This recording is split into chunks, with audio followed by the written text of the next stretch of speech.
Hello dear learners, hope you are well by the grace of Almighty Allah. I am also well by the grace of Almighty Allah.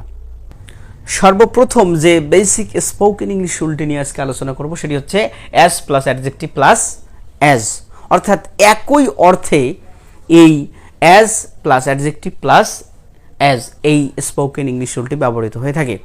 আমরা অ্যাডজেক্টিভের অর্থ জানি। Adjective হচ্ছে বিশেষণ, অর্থাৎ গুণ, দোষ, অবস্থা, সংখ্যা, পরিমাণ ইত্যাদি বোঝায়, সেটি হচ্ছে অ্যাডজেক্টিভ।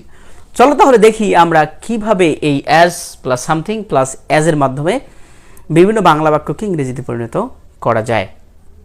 যেমন রহিম করিমের মতো ভালো।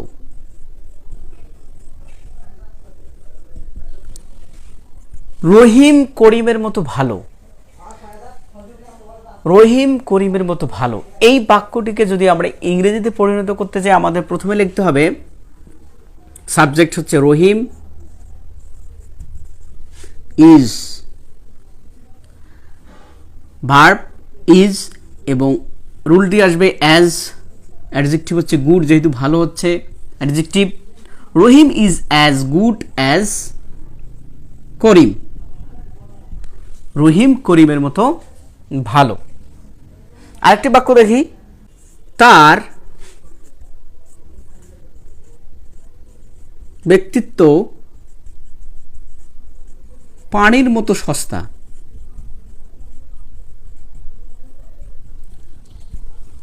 আমরা আমাদের দৈনন্দিন জীবনে চলার ক্ষেত্রে এই ধরনের বাক্য অনেক ব্যবহার করে থাকি, যে তোমার ব্যক্তিত্ব আসলে পানির মতো সস্তা, কিংবা তার ব্যক্তিত্ব আসলে পানির মতো সস্তা। তার ব্যক্তিত্ব পানির মতো সস্তায়। এই ক্ষেত্রে এই বাক্যটিকে যদি আমরা ইংরেজিতে পরিণত করতে যাই, his personality is as cheap, মানে সস্তা।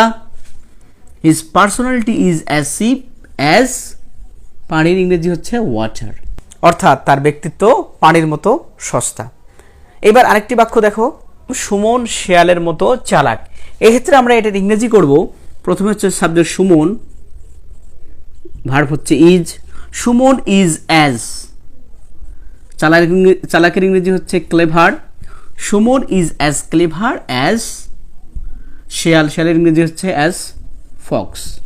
Suman is as clever as Fox, অর্থাৎ সুমন শেয়ালের মতো চালাক। আরেকটি বাক্য দেখি আমরা, তোমাদের যদি প্রশ্ন করা হয় যে এই স্ট্রাকচারের মাধ্যমে গণিত পরীক্ষা সাপের মতো ভয়ঙ্কর, সেক্ষেত্রে তোমরা কি লিখবা? তোমরা অবশ্যই লিখবা গণিতের ইংরেজি হচ্ছে ম্যাথ, পরীক্ষা হচ্ছে এক্সামিনেশন বা এক্সাম শর্ট নিয়মে। ম্যাথ এক্সামিনেশন ইজ অ্যাজ, ভয়ঙ্কর ইংরেজি হচ্ছে ডেঞ্জারাস।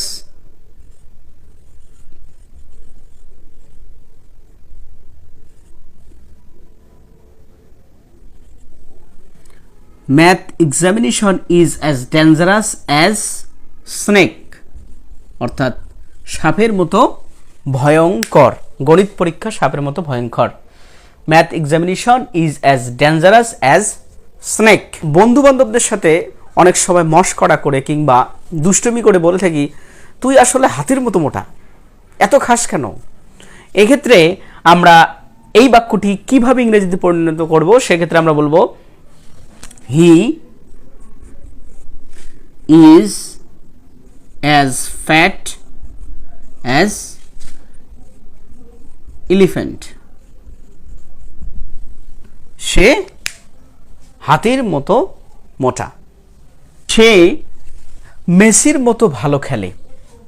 এই বাক্যটিকে আমরা যদি ইংরেজিতে পরিণত করতে যাই, তাহলে সহজে আমরা এই স্পোকেন ইংলিশ রুলটা দিয়ে পরিণত করতে পারবো। যেহেতু বর্তমানে পুরো বিশ্বে ফুটবলের উন্মাদনা চলছে, আমরা দেখি তাহলে কিভাবে এই বাক্যটিকে ইংরেজিতে পরিণত করা যায়।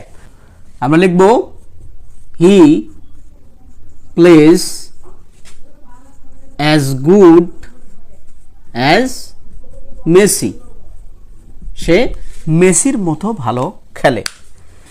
কিংবা আমরা যদি বলি তুমি নেইমারের মতো ভালো খেলো, এর ইংরেজি কি হবে? You play as good as Neymar. তুমি নেইমারের মতো ভালো খেলো। তাহলে শিক্ষার্থী বন্ধুরা, আমরা এই as plus adjective plus as এই স্ট্রাকচারের মাধ্যমে সহজে বিভিন্ন বাংলা বাক্যকে ইংরেজিতে পরিণত করলাম। আশা করি তোমরা সহজে যে কোনো বাক্যকে এই স্ট্রাকচারের মাধ্যমে ইংরেজিতে পরিণত করতে পারবে এবং বন্ধুবান্ধবের সাথে ইংরেজিতে কথোপকথনে অনেক ভূমিকা পালন করবে। ধন্যবাদ সকলকে।